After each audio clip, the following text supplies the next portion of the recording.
Hello everyone. So today topic of discussion is filtration. We're mainly going to cover what is filtration, what are the effects and special type of filters.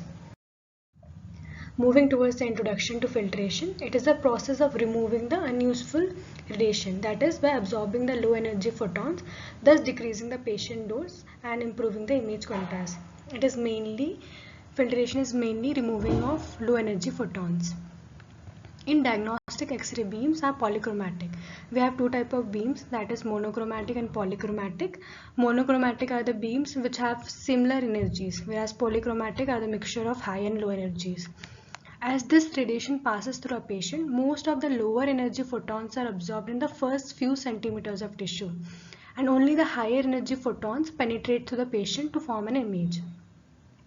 This tissue can be protected by absorbing the lower energy photons from the beam before they reach the patient by interposing a filter material. So we can remove the lower energy photons by interposing a filter between the patient and the X-ray tube. It primarily works by leveraging the photoelectric effect. We all know what is photoelectric effect, and I have made video also on that. So the likelihood of the photoelectric effect is inversely related to energy. We all know the formula, that is directly proportional to atomic number, and it is inversely proportional to energy. So if we increase the energy, the photoelectric effect will decrease.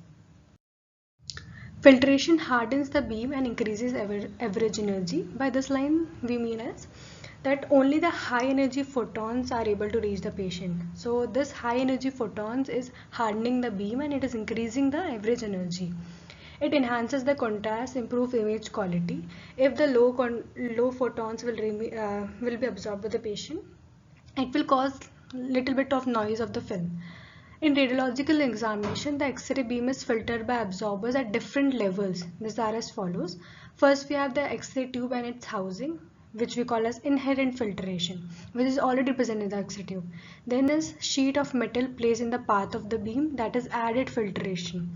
Then we have total filtration, that is inherent filtration plus added filtration. Now what are the added filter types? We have aluminum filters, we have compound filters, we have compensation filters, we have molybdenum filters. So moving forward with the inherent filtration. So filtration resulting from the absorption of X-rays as they pass through the X-ray tube and its housing is called inherent filtration. So absorption of X-rays in the tube and its housing is the inherent filtration. So in the tube itself, the low energy photons are absorbed. It is known as inherent filtration. This filtration that occurs naturally from the X-ray tube itself, such as the glass envelope, window material and the oil surrounding the tube. Inherent filtration is measured in aluminium equivalents. This is important, which represent the thickness of aluminium that would produce the same degree of attenuation as the thickness of the material in the question. What do you mean by attenuation? Attenuation is nothing but it is the difference in the intensity of photons. Difference in the intensity of photons is the attenuation. Inherent filtration usually varies from between 0.5 and 1 mm aluminum equivalent, and the glass envelope is responsible for most of it. Then we have added filtration. Added filtration results from the absorbers placed in the path of the X-ray beam. The energy of radiation filtered from the beam can be regulated by selecting a material, as I have told, aluminum, copper, with an appropriate atomic number to absorb low energy photons by utilizing the productivity of photoelectric attenuation. So here the photoelectric effect plays a main role. Aluminium and copper are materials usually selected for diagnostic radiology. Aluminium is excellent filter material for low energy radiation and a good general purpose filter. Copper with atomic number 29 is a better filter for high energy radiation. So you have to remember that copper is better filter for high energy radiation. It is convenient to change filters between examination. For practical reasons, most radiologists prefer to use a single filter material, usually a aluminium. We will learn why copper is not used alone. We have reasons for that. Copper is never used itself as a filter material. It is always used in combination with aluminium as a compound filter. A compound filter consists of two or more layers of different metals. The layers are arranged so that the high atomic number element copper faces the X-ray tube and lower atomic number, that is aluminium, faces the patient. This is because the copper first removes the bulk of low energy photons. Then we have aluminium second. It cleans up the unwanted characteristic X-rays from the copper before the beam reaches the patient. Most filtration occurs in copper, and purpose of aluminum is to absorb the characteristic radiation from the copper. That is why we are using copper first and then aluminium. Photoelectric attenuation in copper produces characteristic radiation with energy of about 8 keV, which is energetic enough to reach the patient and significantly increases the skin dose. The aluminum layers absorb the characteristic radiation. Its own characteristic radiation has so little energy, that is 1.5 keV, that it absorbed in the air gap between the patient and the filter. So next we have is filter thickness, which is determined by the half-value layer. In simple words, half-value is the thickness of a material needed to cut the X-ray beam's intensity down to half. So if you place that thickness of filter in the path of X-ray beam, the radiation comes out will be 50% of the original.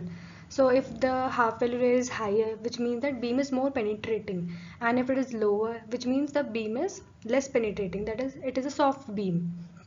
So after selecting a filter material, which we are selecting as aluminium, the next step is to determine the appropriate thickness for that filter.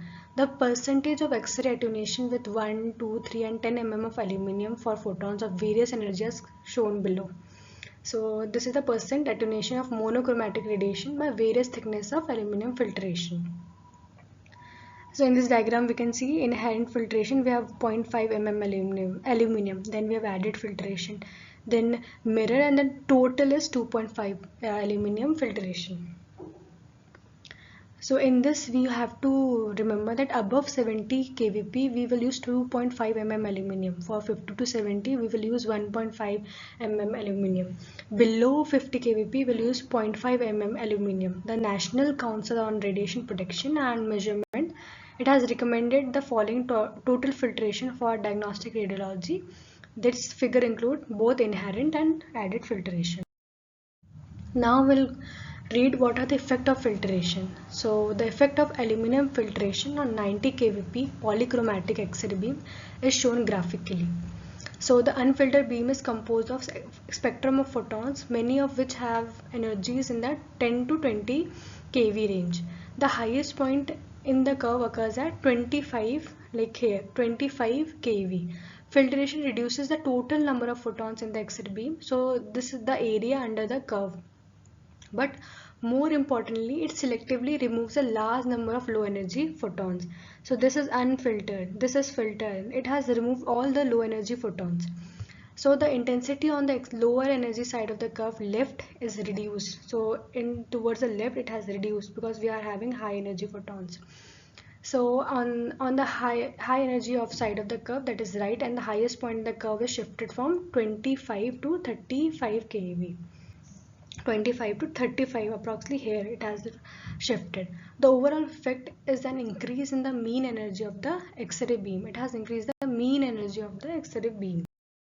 Effect on exposure factors. The major disadvantage of filtration is the reduction in the intensity of X-ray beam, because it absorbs some photons at all energy levels, and we must compensate for the loss of higher energy photons by increasing the exposure factors. We will increase MAS. MAS is the number of photons which will interact with the patient. So increase MAS, it increases the duration of exposure, which in return increase in the patient movements.